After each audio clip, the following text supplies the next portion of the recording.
کیا آپ نے کبھی ایسا منظر دیکھا ہے جہاں انسانوں کا سمندر امنڈ آیا ہو، جہاں سڑکیں، چوراہے، مساجد اور شاہراہیں سوگوار انسانوں سے بھر گئی ہوں، جہاں ہر چہرے پر اداسی، ہر آنکھ میں آنسو اور ہر زبان پر ایک ہی نام ہو؟ ایران کی تاریخ کے سب سے بڑے اور غیر معمولی جنازوں میں شمار ہونے والی ان آخری رسومات میں لاکھوں افراد شریک ہوئے۔ ہر آنکھ اشکبار اور ہر آنسو اس بات کی گواہی دے رہا تھا کہ رخصت ہونے والا کوئی عام انسان نہیں، ایک ایسی شخصیت تھی جس نے کئی دہائیوں تک نہ صرف ایران بلکہ مشرق وسطیٰ اور عالمی سیاست پر گہرے اثرات مرتب کیے۔ فروری 2026 ایران، امریکہ اور اسرائیل کے درمیان جاری جنگ اپنے عروج پر تھی۔ فضاؤں میں جنگی طیاروں کی گھن گونج رہی تھی، میزائل ایک کے بعد ایک اپنے اہداف کو نشانہ بنا رہے تھے اور پورا خطہ غیر یقینی صورتحال میں ڈوبا ہوا تھا۔ انہی لمحوں میں تہران پر ہونے والے ایک بڑے حملے نے دنیا کو ہلا کر رکھ دیا۔ ایرانی سرکاری میڈیا نے اعلان کیا کہ ایران کے سپریم لیڈر آیت اللہ سید علی خامنائی اس حملے میں شہید ہو گئے ہیں۔ اس خبر نے صرف ایران ہی نہیں، پوری دنیا کی توجہ اپنی جانب مبذول کر لی۔ ان کی شہادت کے بعد ایران میں کئی روز تک قومی سوگ منایا گیا، جبکہ ان کی آخری رسومات میں کروڑوں افراد شریک ہوئے۔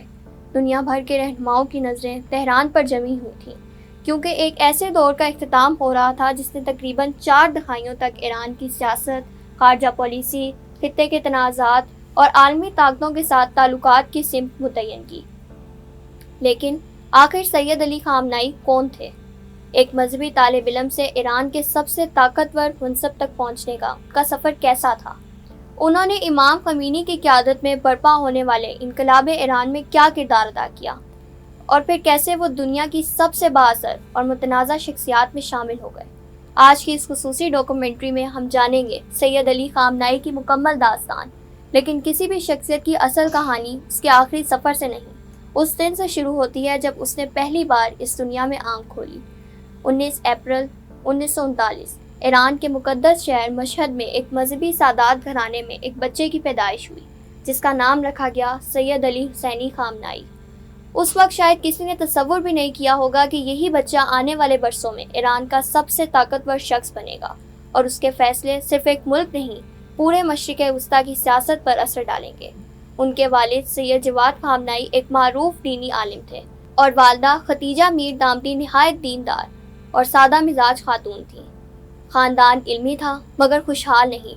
بعد میں خامنائی نے خود کئی مرتبہ بتایا کہ بچپن انتہائی سادہ حالات میں گزرا۔ گھر چھوٹا، وسائل محدود تھے، مگر تعلیم اور دین کو سب سے زیادہ اہمیت دی جاتی تھی۔ یہی ماحول ان کی شخصیت کی بنیاد بنا۔ انہوں نے کم عمری میں قرآن مجید حفظ کرنا اور دینی تعلیم حاصل کرنا شروع کر دی۔ عربی زبان، فقہ، حدیث اور تفسیر میں ان کی دلچسپی روز بروز بڑھتی گئی۔ ابتدائی تعلیم مشہد میں مکمل کرنے کے بعد وہ قم کے دینی مراکز پہنچے، جہاں اس دور کے بڑے علماء سے استفادہ کیا۔ انہی دنوں ان کی ملاقات اس شخصیت کے افکار سے ہوئی جس نے ان کی پوری زندگی کا رخ بدل دیا، یعنی آیت اللہ روح اللہ خمینی۔ یہ وہ دور تھا جب ایران پر شاہ محمد رضا پہلوی کی حکومت تھی۔ شاہ مغربی ممالک خصوصاً امریکہ کے قریبی اتحادی تھے، جبکہ ملک کے مذہبی حلقے حکومت کی پالیسیوں پر شدید تنقید کرتے تھے۔ نوجوان خامنائی بھی انہی علماء میں شامل ہو گئے جو شاہ کی حکومت کو اسلامی اقدار کے خلاف سمجھتے تھے۔ انہوں نے مختلف شہروں میں تقاریر شروع کی جن میں وہ عوام کو بیدار کرنے اور حکومت پر تنقید کرنے کی کوشش کرتے تھے۔ ان کی انہی سرگرمیوں کی وجہ سے شاہ کی بدنام زمانہ خفیہ ایجنسی ساواک ان کے پیچھے لگ گئی۔ انہیں کئی مرتبہ گرفتار کیا گیا، جیلوں میں رکھا گیا، جسمانی اور ذہنی دباؤ ڈالا گیا، اور بعض اوقات مختلف شہروں میں جلاوطنی بھی اختیار کرنا پڑی۔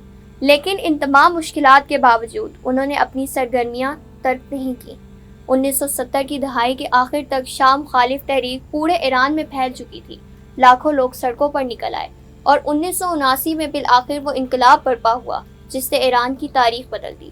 شاہ ملک چھوڑ کر چلے گئے اور آیت اللہ خمینی جلاوطنی ختم کر کے ایران واپس آئے۔ یہی وہ لمحہ تھا جس نے سید علی خامنائی کو بھی ملکی سیاست کے مرکز میں لا کھڑا کیا۔ انقلاب کی کامیابی کے بعد خامنائی نے نئی اسلامی جمہوریہ کے قیام میں اہم کردار ادا کیا۔ انہیں مختلف ریاستی ذمہ داریاں دی گئیں، انقلابی اداروں کی تشکیل میں شامل کیا گیا، اور وہ جلد ہی نئی قیادت کے قابل اعتماد رہنماؤں میں شمار ہونے لگے۔ لیکن ان کی زندگی کا ایک اور فیصلہ کن لمحہ 27 جون 1981 کو آیا، جب تہران میں ایک مسجد میں خطاب کے دوران بم دھماکہ ہوا۔ اس حملے میں وہ شدید زخمی ہوئے۔ ان کا دایاں بازو ہمیشہ کے لیے متاثر ہو گیا، مگر وہ زندہ بچ گئے۔ ایران میں اس واقعے کو ان کی زندگی کا ایک اہم موڑ سمجھا جاتا ہے، کیونکہ اس کے بعد ان کی مقبولیت اور سیاسی حیثیت مزید مضبوط ہو گئی۔ اسی سال انہیں ایران کا صدر منتخب کر لیا گیا۔ یہ وہ وقت تھا جب ایران اور عراق کے درمیان ایک تباہ کن جنگ جاری تھی۔ 8 برس تک چلنے والی اس جنگ نے دونوں ممالک کو شدید نقصان پہنچایا۔ لاکھوں افراد مارے گئے، شہروں کو تباہی کا سامنا کرنا پڑا اور معیشت بری طرح متاثر ہوئی۔ خامنائی نے صدر کی حیثیت سے جنگی حالات میں حکومت چلائی، فوجی قیادت کے ساتھ قریبی رابطہ رکھا اور انقلاب کے بعد قائم ہونے والے نظام کو مستحکم کرنے کی کوشش کی۔ 1999 میں آیت اللہ روح اللہ خمینی کے انتقال کے بعد پورا ایران ایک نئے مرحلے میں داخل ہوا۔ سوال یہ تھا کہ اب انقلاب کی قیادت کون کرے گا؟ اس وقت ایران کی مجلس خبرگان نے سید علی خامنائی کو نیا سپریم لیڈر منتخب کیا۔ یہ فیصلہ صرف ایک عہدے کی تبدیلی نہیں تھا، ایران کی آنے والی کئی دہائیوں کی سیاست کا رخ متعین کرنے والا لمحہ ثابت ہوا۔ سپریم لیڈر بننے کے بعد ان کے اختیارات میں بے پناہ اضافہ ہوا۔ وہ صرف مذہبی رہنما نہیں رہے، ایران کی مسلح افواج کے سپریم کمانڈر، خارجہ پالیسی کے آخری فیصلہ ساز اور ریاستی نظام کے سب سے طاقتور فرد بن گئے۔ ان کے ایک فیصلے سے پورے خطے کی سیاست متاثر ہونے لگی، اور یہی وہ مقام تھا جہاں سے سید علی خامنائی کی زندگی صرف ایران کی نہیں، عالمی سیاست کی کہانی بن گئی۔ سپریم لیڈر کا منصب سنبھالنے کے بعد سید علی خامنائی صرف ایک مذہبی شخصیت نہیں رہے، ایران کے سب سے طاقتور فیصلہ ساز بن گئے۔ آئین کے مطابق مسلح افواج، پاسداران انقلاب، عدلیہ، سرکاری نشریاتی ادارے اور قومی سلامتی سے متعلق بڑے فیصلوں پر ان کا نمایاں اثر تھا۔ یہی وجہ تھی کہ ایران کی داخلی اور خارجی پالیسیوں کا رخ بڑی حد تک ان کی سوچ کے مطابق طے ہونے لگا۔ یہ وہ دور تھا جب دنیا میں سرد جنگ اپنے اختتام کی طرف بڑھ رہی تھی، لیکن مشرق وسطیٰ مسلسل نئے بحرانوں میں گھرتا جا رہا تھا۔ خامنائی نے بارہا کہا کہ ایران کو بیرونی طاقتوں کے دباؤ کے سامنے جھکنا نہیں چاہیے۔ ان کی تقاریر میں خود انحصاری، مزاحمت اور قومی خود مختاری جیسے الفاظ بار بار سنائی دیتے تھے۔ ان کے حامیوں کا کہنا تھا کہ انہی پالیسیوں نے ایران کو شدید پابندیوں کے باوجود کھڑا رکھا، جبکہ ناقدین کا موقف تھا کہ انہی پالیسیوں کی وجہ سے ایران عالمی تنہائی، معاشی دباؤ اور مسلسل کشیدگی کا شکار رہا۔ امریکہ کے ساتھ تعلقات ان کے دور میں کبھی معمول پر نہ آ سکے۔ 1979 کے انقلاب کے بعد سے دونوں ممالک کے درمیان جو بد-اعتمادی پیدا ہوئی تھی، وہ وقت گزرنے کے ساتھ مزید گہری ہوتی گئی۔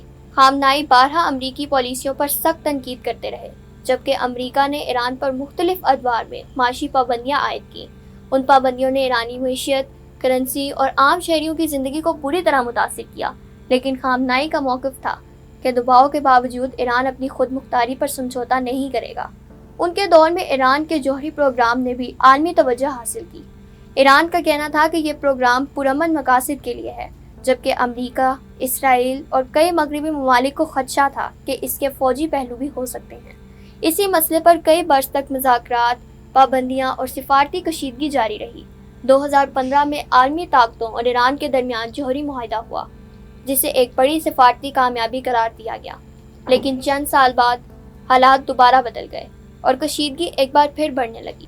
خطے میں ایران کے کردار پر بھی دنیا کی نظریں رہیں۔ لبنان میں حزب اللہ، شام میں بشار الاسد کی حکومت، عراق کے مختلف شیعہ گروہ اور فلسطینی مزاحمتی تنظیمیں، سب ایسے موضوعات تھے جن پر ایران کی پالیسی ہمیشہ عالمی بحث کا مرکز رہی۔ خامنائی ان گروہوں کی حمایت کو خطے میں اپنے دفاعی نظریے کا حصہ قرار دیتے تھے، جبکہ ان کے مخالفین اسے خطے میں عدم استحکام کی ایک بڑی وجہ سمجھتے تھے۔ ملک کے اندر بھی کئی بار ایسے مواقع آئے جب عوام سڑکوں پر نکل آئے۔ 2009 کے صدارتی انتخابات کے بعد بڑے پیمانے پر احتجاج ہوا۔ پھر معاشی مسائل، مہنگائی اور دیگر معاملات پر مختلف برسوں میں مظاہرے دیکھنے میں آئے۔ حکومت نے ان احتجاجوں کو ملکی سلامتی کے لیے خطرہ قرار دیا، جبکہ انسانی حقوق کی تنظیموں نے مظاہرین کے خلاف کارروائیوں پر شدید تنقید کی۔ یہی وجہ تھی کہ خامنائی کی شخصیت ہمیشہ تعریف اور تنقید دونوں کا مرکز بنی رہی۔ اگر ان کی ذاتی زندگی کی بات کی جائے تو وہ نسبتاً سادہ طرز زندگی اختیار کرنے کے لیے جانے جاتے تھے۔ مطالعہ ان کا پسندیدہ مشغلہ تھا۔ انہیں فارسی ادب، شاعری اور تاریخ سے خاص دلچسپی تھی۔ وہ مختلف موضوعات پر کتابیں پڑھتے اور بعض مذہبی اور فکری کتب کے تراجم بھی کرتے تھے۔ ان کی تقاریر میں اکثر تاریخی واقعات، ادبی حوالوں اور مذہبی استدلال کا امتزاج نظر آتا تھا، جس کی وجہ سے ان کے حامی انہیں ایک صاحب مطالعہ رہنما قرار دیتے تھے۔ وقت کے ساتھ ان کی عمر بڑھتی گئی مگر وہ مسلسل ریاستی معاملات میں متحرک رہے۔ دنیا میں حکومتیں بدلتی رہیں، امریکی صدور آتے اور جاتے رہے، مشرق وسطیٰ میں نئی جنگیں شروع ہوئیں، مگر خامنائی ایران کی سیاست کا مرکزی کردار بنے رہے۔ تقریباً 4 دہائیوں تک انہوں نے ایسے فیصلے کیے جن کے اثرات صرف ایران تک محدود نہیں رہے، پورے خطے اور عالمی سیاست پر محسوس کیے گئے۔ انہیں چاہنے والے آج بھی انہیں اسلامی انقلاب کے محافظ، مزاحمت کی علامت اور قومی خود مختاری کی علمبردار کے طور پر یاد کرتے ہیں۔ دوسری طرف ناقدین انہیں ایک سخت گیر حکمران قرار دیتے ہیں، جن کے دور میں سیاسی اختلاف، آزادی اظہار اور شہری حقوق سے متعلق کئی سوالات اٹھائے گئے۔ لیکن ایک حقیقت سے انکار ممکن نہیں کہ جدید مشرق وسطیٰ کی تاریخ کا مطالعہ سید علی خامنائی کے ذکر کے بغیر مکمل نہیں ہو سکتا۔ ان کی زندگی اس بات کی مثال رہی ہے کہ ایک مذہبی طالب علم کس طرح حالات، نظریات، انقلابی سیاست اور وقت کے بدلتے تقاضوں کے درمیان دنیا کی طاقتور ترین شخصیات میں شامل ہو گیا۔ ان کے حامی ہوں یا مخالف، دونوں اس بات پر متفق نظر آتے ہیں کہ انہوں نے اپنے دور کی سیاست پر گہرے اور دیرپا نقوش چھوڑے، اور ان کے فیصلوں کے اثرات آنے والے کئی برس تک محسوس کیے جاتے رہیں گے۔